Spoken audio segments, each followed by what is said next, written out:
Solo fértil, clima temperado e terreno seguro. Essas são apenas algumas das características que fazem da Mata Atlântica um bom local para implantar a integração lavoura-pecuária-floresta. Mais detalhes agora na capacitação tecnológica.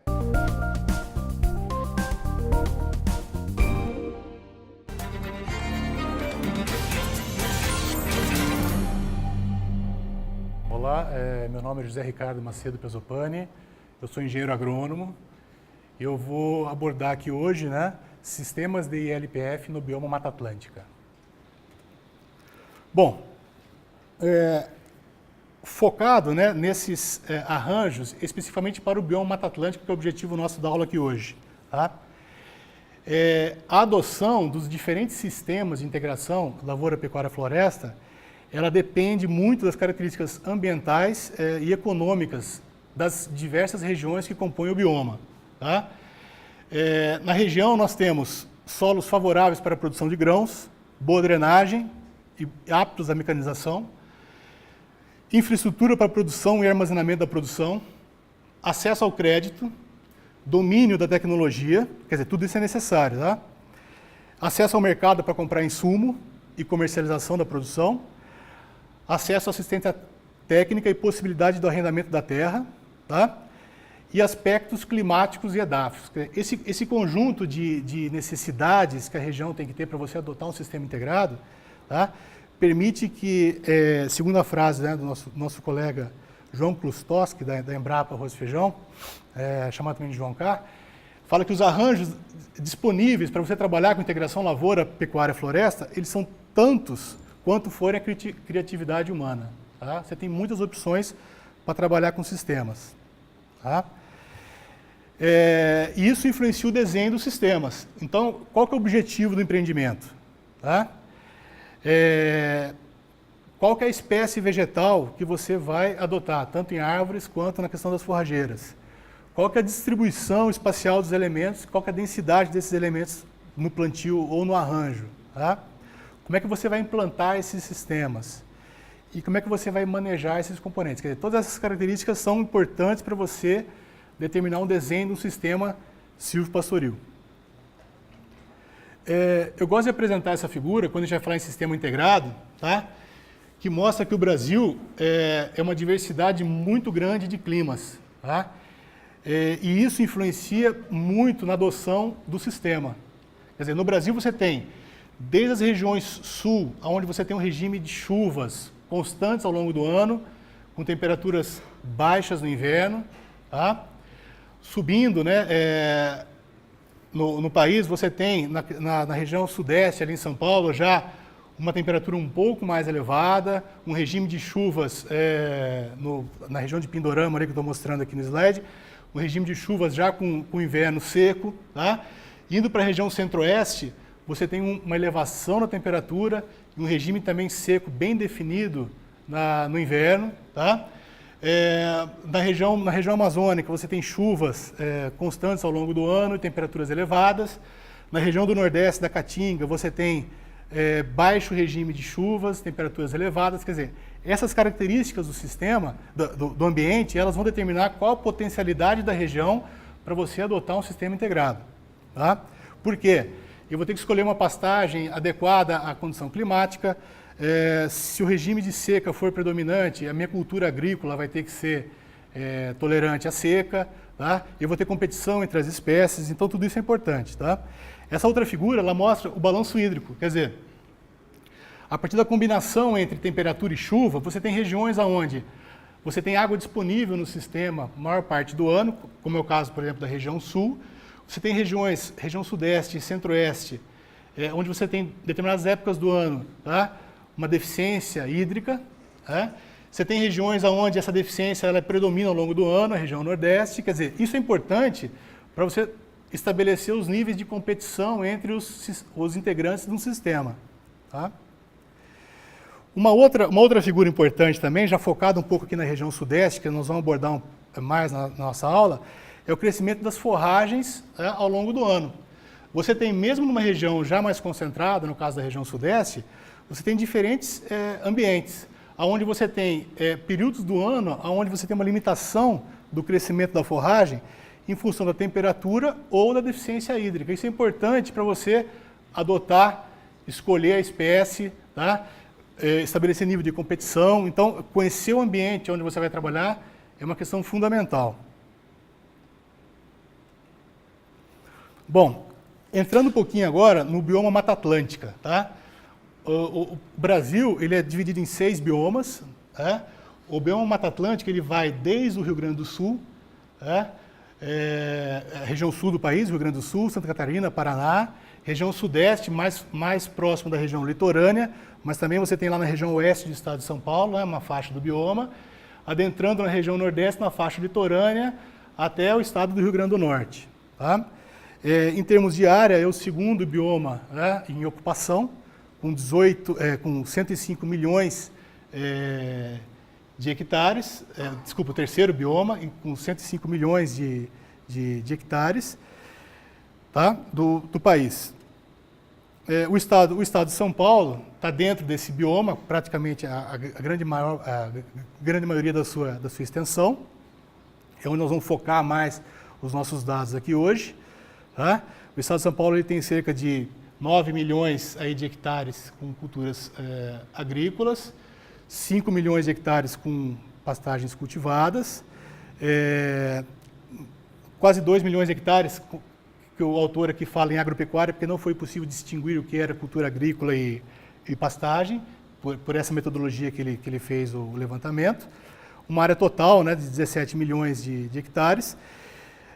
Tem uma área potencial de 10 milhões de hectares para adotar a integração lavoura-pecuária-floresta e estima-se hoje 120 mil hectares em sistemas integrados.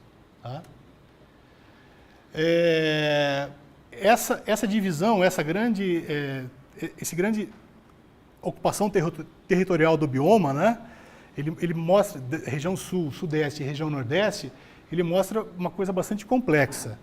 Tá? Por exemplo, na região sul, predominam áreas com rotação, com forrageiras de inverno. Elas servem tanto para palhada como para alimentação animal, que é o sistema de plantio direto, com possibilidade de introdução do componente arbóreo. Tá? Nessa região sul, na década de 80, sistemas de criação de gado como componente secundário do sistema em plantio florestal convencional foram bastante adotados. A partir da década de 90, foram desenvolvidos outros estudos para a introdução do componente arbóreo nas pastagens, invertendo, né, a predominância da ocupação. Na região sudeste, predominam, principalmente em São Paulo, tá? Áreas com sistema de plantio direto, na região oeste de São Paulo, com espécies forrageiras para fornecer a palhada, principalmente braquiária e pânico, que é uma região que permite isso, porque você tem, naqueles slides anteriores eu mostrei, né, os diferentes climas, você tem nessa região ainda um avanço das chuvas, na época do outono, que permite que você faça a segunda safra, né, e plante as forrageiras. A partir da década de 70, nessa região, principalmente na região de Minas Gerais, ocorreram numerosas pesquisas com o sistema de integração silvicultura e pecuária, principalmente nas áreas de reflorestamento com eucaliptos na região do Vale do Rio Doce. Tá? Já na década de 90, na mesma região sudeste, buscou-se a implantação de diversos sistemas agro-silvopastoris visando efeito sinérgico entre os componentes, principalmente na região da zona da Mata Mineira, tá? E regiões declivosas. E a Embrapa Milho e Sorgo, ela fez uma proposta de rotação e integração lavoura-pecuária, tá? Com a divisão da área em 4 glebas e renovação da pastagem sucessivamente em 4 anos. Tá? E na região nordeste do país, dentro ainda do bioma Mata Atlântica, né, predominam o que a gente chama de sistemas de integração pecuária-floresta temporários ou permanentes, com fruteiras, que podem ser pomares irrigados ou não. Pomares irrigados já saem um pouco até do bioma, já vão entrando no bioma caatinga, mas existem muitos exemplos de pomares não irrigados, principalmente com coqueiros, com grandes ou pequenos ruminantes, né, tem bastante casos com ovinos e caprinos, e além do sistema que a Embrapa Tabuleiros Costeiros preconiza, que é um sistema com a leguminosa glicídia, na região dos tabuleiros costeiros. Tá? Bom, o que a gente vem desenvolvendo, né, em trabalho com sistemas integrados lá na Embrapa Pecuária Sudeste, em São Carlos. São Carlos fica no centro do estado de São Paulo, tá? É uma região de transição de biomas Mata Atlântica e Cerrado. Tá? São Carlos apresenta uma temperatura média aí na faixa de 21 graus, tá? Com mínimas chegando a 11 graus nos meses de inverno. Tem um regime de chuva na faixa de 1.300 milímetros, com uma seca estacional, né? Aquela seca de inverno, não muito acentuada. Tá? Nesse slide, na figura acima à direita, mostra um balanço hídrico climático típico lá da região. Quer dizer, você tem um verão quente, chuvoso, com excedentes hídricos, e você tem um inverno frio e seco, principalmente nos meses de julho e agosto. Isso não quer dizer que todo ano é assim. Tá? E aí, um sistema integrado, você vai conviver com essa questão das condições climáticas afetando o desempenho do sistema. Por exemplo, na figura abaixo ali à esquerda, você tem o ano de 2010, que foi um ano muito seco para a gente, tá? Onde a seca começou em abril e foi até o início de dezembro. Tá? E já o ano de 2012, um ano com a seca bem menos significativa, ocorrendo só nos meses de agosto e setembro. Quer dizer, a região nossa, ela está numa região climaticamente favorável, sob o ponto de vista de desempenho animal, de pastagem, de crescimento de lavouras, mas em determinados anos, né, existe a questão de acentuação de períodos secos, que isso prejudica a produção. Bom, o início dos trabalhos lá na Embrapa, com sistemas integrados, foi feito em 2006, com uma área de integração lavoura-pecuária. A gente vai mostrar alguns dados aqui. Tá? No ano de final de 2007, início de 2008, foi implantado 2 sistemas na mesma área, um sistema silvopastoril e um sistema silvio-agrícola com árvores nativas. A gente vai mostrar também aqui alguns exemplos. No ano de 2009, a Embrapa começou um projeto com algumas unidades demonstrativas e de referência tecnológica no estado.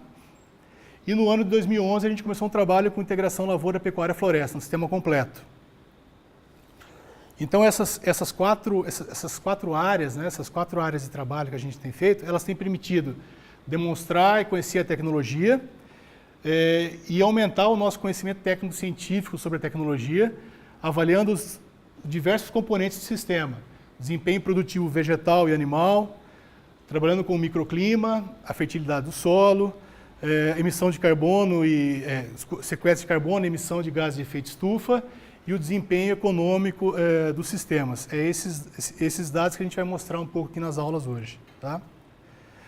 O primeiro sistema que a gente trabalhou lá foi o sistema de integração lavoura-pecuária. Ele foi desenvolvido nos anos de 2005, 2006, né, no início de 2006, até o ano de 2008, tá, considerando o período de novembro a outubro como safra, quer dizer, um sistema para 3 anos, que visava a recuperação de uma área de pastagem degradada. Tá? Como que esse sistema foi preconizado? Então você tinha, no início, né, do sistema, uma área com pasto degradado, cerca de 21 hectares. A proposta foi, no ano 1, renovar 1/3 da área com milho para silagem plantado simultaneamente com a forrageira. Aí você tem a formação do pasto no ano 1. No ano 2, renovar o segundo terço, tá? Com sorgo para silagem e a forrageira. E no ano 3, o terceiro... terceira parte do sistema, né, também com sorgo para silagem e a forrageira. Tá? E daí no ano 4 você voltava naquela área inicial. Aqui tem algumas ilustrações lá do sistema. Né? O plantio da forragem foi feito simultâneo com a lavoura. Tá? Ali vocês vejam slides com plantio do sorgo e plantio do milho, desenvolvimento da braquiária. Foi usada a braquiária brisanta cultivar piatã, tá? E depois a colheita, né, da cultura anual e a pastagem, né, posterior à colheita, e a entrada dos animais cerca de 50 a 60 dias depois. E alguns dados aqui sobre esse sistema feito lá em 2006 a 2008. Tá? A produção de silagem ela variou na faixa aí de 20 a 25 toneladas de silagem por hectare, e o que permitiu, tá? Nessa figura, uma tabela ali embaixo, o aumento da lotação animal nesse pasto renovado. Tá? O aumento saiu, né, no período de verão e outono de 0,6 UA por hectare para o final do período, né, em 2008, para 2,3. Sendo que no pasto novo, tá, no final ali da tabela, tá, uma ocupação animal na faixa de 2 UA por hectare. Aqui o peso dos animais na entrada e saída do pastejo, né, mostrando o peso vivo inicial e o peso vivo final, sendo que no terceiro ano a diferença de produção também ela foi devido ao sal proteinado. Tá? E posteriormente os animais eram levados ao confinamento. Esses dados eles estão naquela publicação do primeiro slide, com uma relação volumoso concentrado de 50/50. Tá? Ali estão as dietas, né, dos 3 anos. Tá? E depois o ganho de peso dos animais no confinamento. Tá? Cerca aí de 1 kg a 1,3 kg por dia. Tá? Quer dizer, a própria silagem produzida no sistema, ela foi usada posteriormente para o confinamento. Tá? Existe também um levantamento, um estudo, né, econômico desse sistema, com a taxa interna de retorno, que está na publicação, mostrando a viabilidade desse sistema, quer dizer, produção de silagem, no caso de renovação. Esse foi o primeiro sistema que a Embrapa Pecuária Sudeste trabalhou. Tá? Não tinha ainda o componente arbóreo. Tá? Bom, pessoal, nós estamos finalizando essa aula. Tá? Então, nessa primeira parte, a gente falou algumas definições e conceitos, alguns arranjos, e começamos a falar sobre os sistemas, né, de integração Lavoura, Pecuária, Floresta em São Carlos, abordando o sistema de integração lavoura-pecuária. Na próxima aula, a gente vai falar sobre outros sistemas de LPF. Continuamos. Muito obrigado.